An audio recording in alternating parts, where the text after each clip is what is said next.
You're listening to the Otis Jiry channel.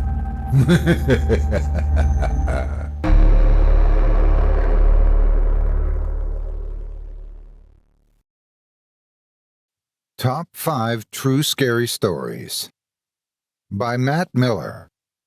Narrated by Otis Jiry. When you put down a book by Stephen King or get to the credits of a Hitchcock film, you can breathe a sigh of relief and laugh off what just scared the shit out of you. It's fiction.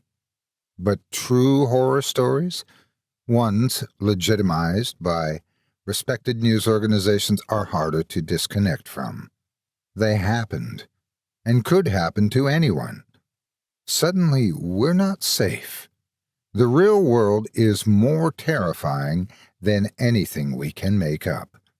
Here are 5 that continue to creep us out. Number 1.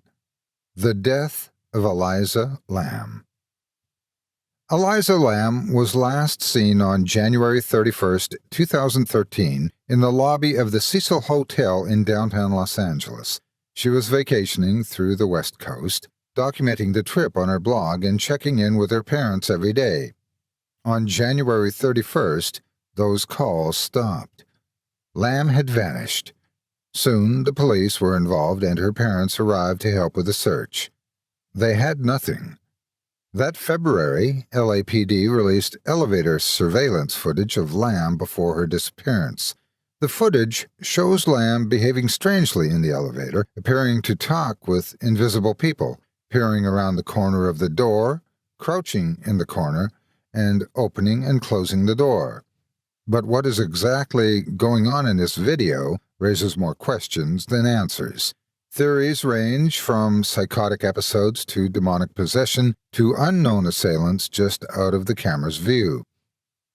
Around that time, hotel guests started reporting weird things happening with the Cecil Hotel water supply.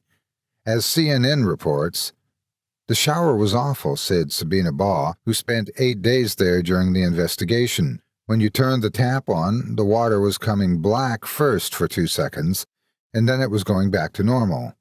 The tap water tasted horrible," Baugh said. "It had a very funny, sweety, disgusting taste. It's a very strange taste. I can barely describe it. But for a week they never complained. We never thought anything of it," she said. "We thought it was just the way it was here." On the morning of February 19th, a hotel employee climbed to the roof and used a ladder to investigate the hotel's water storage tanks. That's where authorities found the decomposing naked body of Lamb, whose personal items were found nearby. After an autopsy, her death was labeled accidental. NBC Los Angeles reported at the time about the strange circumstances in the hotel's past.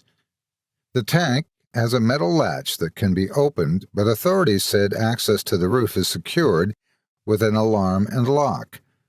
The single-room occupancy hotel has an unusual history. Night Stalker Richard Ramirez, who was found guilty of 14 slayings in the 1980s, lived on the 14th floor for several months in 1985, and international serial killer Jack Unterweger is suspected of murdering 3 prostitutes during the time he lived there in 1991. He killed himself in jail in 1994. In 1962, a female occupant jumped out of one of the hotel windows, killing herself and a pedestrian on whom she landed. Number 2. An Exorcism in Indianapolis. The Indianapolis Star published a lengthy report on a family terrorized by 3 children allegedly possessed by demons.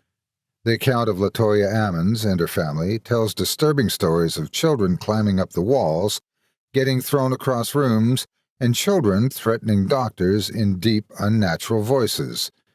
It would seem like something straight out of a movie, a work of fantasy, except all of these accounts were more or less corroborated with nearly 800 pages of official records obtained by the Indianapolis Star and recounted in more than a dozen interviews with police, DCS personnel, psychologists, family members, and a Catholic priest.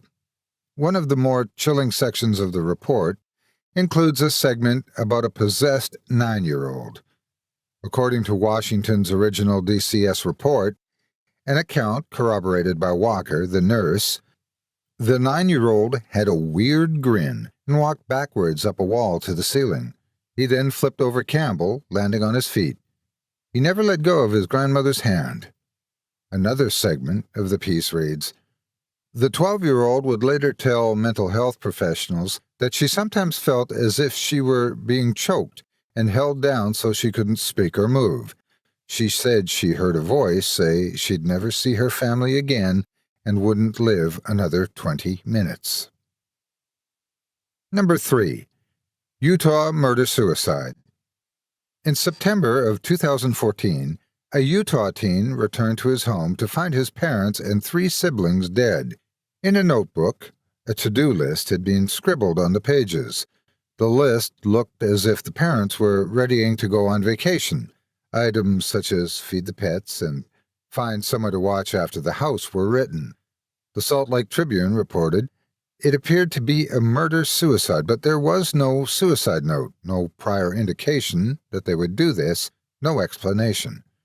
Police could not figure out why 2 parents would kill themselves and 3 of their 4 children. For a year, no one knew exactly what happened to the family or what would drive the parents to do something so unthinkable.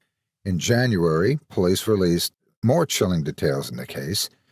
According to accounts from family members and an investigation by police, the parents were driven by a belief that the apocalypse was coming and an obsession with a convicted killer.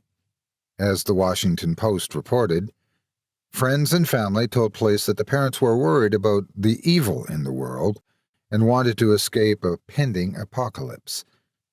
But most assumed they just wanted to move somewhere off the grid. Investigators also found letters written by Christy Strack to one of the state's most infamous convicted killers, Dan Lafferty, who was convicted in the 1984 fatal stabbing of his sister-in-law and her 1-year-old daughter. According to trial testimony, he killed the victims at the order of his brother, Ron Lafferty, who claimed to have had a revelation from God. The story became a book called Under the Banner of Heaven. Police said Christy Strack became friends with Dan Lafferty, and she and her husband even visited him in prison. Number 4. The Phone Stalker. In 2007, ABC News documented a series of cell phone calls to families with terrifyingly specific death threats. The unidentified callers knew exactly what families were doing and what they were wearing. The families say the calls come in at all hours of the night, threatening to kill their children, their pets, and grandparents. Voicemails arrive, playing recordings of their private conversations, including one with a local police detective. The caller knows, the family said, what they were wearing and what they were doing, and after months of investigating, police seemed powerless to stop them. This went on with the Kuykendall family for months, who reported a caller with a scratchy voice threatening to slit their throats. When the Faircrest, Washington police tried to find the culprit, the calls were traced back to the Kuykendalls' own phones, even when they were turned off. It got worse. The Kuykendalls and 2 other Faircrest families told ABC News that they believe the callers are using their cell phones to spy on them. They say the hackers know their every move, where they are, what they're doing, and what they're wearing. The callers have recorded private conversations, the families and police said, including a meeting with a local detective. Number 5. The Watcher. After moving into their $1.3 million dream home, a New Jersey family started receiving creepy death threats from someone who identified themselves as the Watcher. As CBS News reported earlier this year, since moving in, the owners said they have received numerous letters from the mysterious person. The Watcher claimed the home has been the subject of my family for decades, and I have been put in charge of watching and waiting for its second coming, Castro reported. The new owners have several children, and other letters asked, have they found out what's in the walls yet? And I am pleased to know your names now and the name of the young blood you have brought to me. The family was forced to flee their home and later filed a lawsuit against the previous owners.